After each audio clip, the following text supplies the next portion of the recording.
Divorce ஆகாம ஏங்க தாலி கட்டிக்கிறாங்க இவங்க?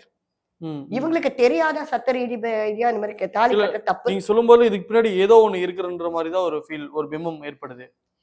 மட்டும் இல்லைங்க, பிடிச்சி இழுக்கிறதுக்கு, பிடிச்சி இழுத்து வச்சுக்கிறது, ஒரு commitment. I want a commitment. என்ன கமிட்மெண்ட் கொடுக்காம இருந்திருக்காரு? நான் ஒண்ணு சொல்றேங்க, விதி படம் பார்த்திருக்கீங்களா?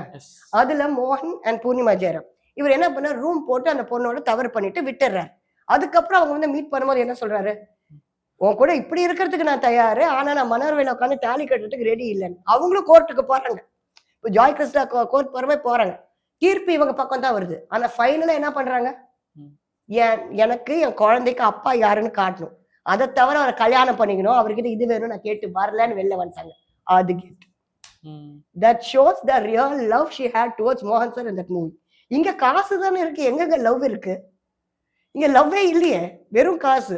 அந்த படத்துல பூர்ணிமா ஜெயராம் குழந்தை இருக்கு, மோகன் சார் கிட்ட இவ்வளவு காசு வாங்கி கொடுங்கன்னு கோர்ட்ல நிக்கலையே.